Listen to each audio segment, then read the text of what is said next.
നമസ്കാരം ഫ്രണ്ട്സ്, എല്ലാവർക്കും റീഷാർട്ട് പി എസിയുടെ മറ്റൊരു ക്ലാസ്സിലേക്ക് സ്വാഗതം. ഇന്നത്തെ ക്ലാസ്സിൽ നമ്മൾ ജിയോഗ്രഫിയിൽ നിന്നുള്ള ഹിമാലയൻ നദികൾ എന്ന ഭാഗത്തു നിന്നുള്ള കുറച്ച് കാര്യങ്ങളാണ് ഡിസ്കസ് ചെയ്യുന്നത്. അപ്പോൾ ഹിമാലയൻ നദികൾ നമുക്കറിയാം, മൂന്നെണ്ണമാണ് ഏറ്റവും പ്രധാനപ്പെട്ട ഹിമാലയൻ നദികൾ: സിന്ധു, ഗംഗ, ബ്രഹ്മപുത്ര.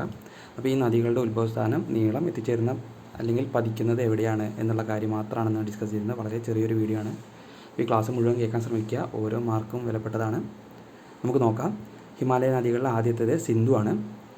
നമുക്കറിയാം, പടിഞ്ഞാറോട്ട് ഒഴുകുന്ന ഏക ഹിമാലയൻ നദിയാണ് സിന്ധു എന്ന് പറയുന്നത്. ഈ പ്രധാന നദികളിലെ ഏക നദിയാണ് സിന്ധു.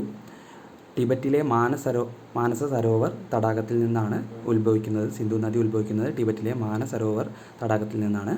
നീളം ഏകദേശം 2880 കിലോമീറ്ററാണ്. ഈ നദിയുടെ 709 കിലോമീറ്റർ മാത്രമേ ഇന്ത്യയിലൂടെ ഒഴുകുന്നുള്ളൂ. ഈ നദിയുടെ സിന്ധു നദിയുടെ 709 കിലോമീറ്റർ മാത്രമേ ഇന്ത്യയിലൂടെ ഒഴുകുന്നുള്ളൂ. ജമ്മു കാശ്മീരിലൂടെയാണ് പ്രധാനമായിട്ടും സിന്ധു നദി ഒഴുകുന്നത്. ദെൻ എത്തിച്ചേരുന്ന സമുദ്രം അറബിക്കടലാണ്. അപ്പോൾ അറബിക്കടലിൽ പതിക്കുന്ന ഏറ്റവും പ്രധാനപ്പെട്ട ഹിമാലയൻ നദിയാണ് സിന്ധു. ദെൻ അടുത്തത് നമുക്ക് ഗംഗയെ പറ്റി നോക്കാം. ഗംഗ ഉത്ഭവിക്കുന്നത് ഗംഗോത്രിയാണ്. ഗംഗോത്രി ഹിമാനിയിലെ ഗോമുഖ് ഗുഹയിൽ നിന്നുമാണ് ഗംഗ ഉത്ഭവിക്കുന്നത്. ഏകദേശ നീളം 2500 കിലോമീറ്ററാണ് ഗംഗയുടെ ഏകദേശ നീളം. ബംഗാൾ ഉൾക്കടലിൽ പതിക്കുന്നു. ദെൻ അടുത്തത് ബ്രഹ്മപുത്ര. നമുക്കറിയണ പോലെ ഹിമാലയ നദികളിൽ ഏറ്റവും കൂടുതൽ വെള്ളം ഉൾക്കൊള്ളുന്നത് ബ്രഹ്മപുത്രയിലാണ്. അതേപോലെ തന്നെ ഏറ്റവും വലുതും നീളത്തിൽ ഏകദേശം 2900 കിലോമീറ്ററാണ് ബ്രഹ്മപുത്രയുടെ മൊത്തം നീളം. അരുണാചൽ പ്രദേശിലൂടെയാണ് ഇന്ത്യയിലോട്ട് പ്രവേശിക്കുന്നത് എന്നൊക്കെ നമുക്കറിയാം. വളരെ പ്രധാനപ്പെട്ട കുറച്ച് കാര്യങ്ങൾ ബ്രഹ്മപുത്രയെക്കുറിച്ച് നമ്മൾ പഠിക്കുന്നുണ്ട്. അപ്പോൾ ബ്രഹ്മപുത്ര ഉത്ഭവിക്കുന്നത് ടിബറ്റിലെ ചെമയുങ്തുങ് ഹിമാനിയിലാണ്. ഏകദേശം 2900 കിലോമീറ്ററാണ് ഒഴുകുന്നത്.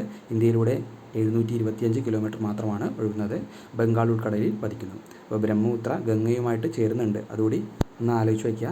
ബംഗ്ലാദേശിലെത്തുന്ന സമയത്ത് ഗംഗയും ബ്രഹ്മപുത്രയും കൂടി ചേർന്നിട്ടാണ് ഒഴുകുന്നത് എന്നുള്ളത് ആലോചിച്ച് വയ്ക്കുക. ദെൻ ഇന്ത്യയിലെ ആസാമിൽ ഏറ്റവും കൂടുതൽ വെള്ളപ്പൊക്കമൊക്കെ ഉണ്ടാകാൻ കാരണമാകുന്നത് ബ്രഹ്മപുത്രയിൽ ഉണ്ടാകുന്ന വെള്ളപ്പൊക്കങ്ങളാണ്. ദെൻ ബ്രഹ്മപുത്ര ഇന്ത്യയിലോട്ട് പ്രവേശിക്കുമ്പോൾ അറിയപ്പെടുന്ന ദിഹാങ് എന്നൊക്കെയാണ് അരുണാചൽ പ്രദേശിൽ അറിയപ്പെടുന്ന പേര്. അപ്പോൾ അങ്ങനത്തെ കുറച്ച് കാര്യങ്ങളൂടി ബ്രഹ്മപുത്രയെക്കുറിച്ചും ഈ നദികളെക്കുറിച്ചും മറ്റ് നദികളെക്കുറിച്ചും ഒക്കെ നമുക്ക് പഠിക്കാനുണ്ട്. അത് നമുക്ക് മറ്റൊരു ക്ലാസ്സിൽ ചെയ്യാം. അപ്പോൾ ഇത്രയാണ് ഇന്നത്തെ ക്ലാസ്സിൽ ഉൾപ്പെടുത്തിയിട്ടുള്ളത്. വളരെ പ്രധാനപ്പെട്ട വളരെ കുറച്ച് കാര്യങ്ങളാണ് ഇന്ന് ഉൾപ്പെടുത്തിയിട്ടുള്ളത്. ക്ലാസ് മുഴുവനായിട്ടും കേൾക്കാൻ ശ്രമിക്കുക. മറ്റൊരു ക്ലാസ്സുമായിട്ട് വീണ്ടും വരാം. Thank you.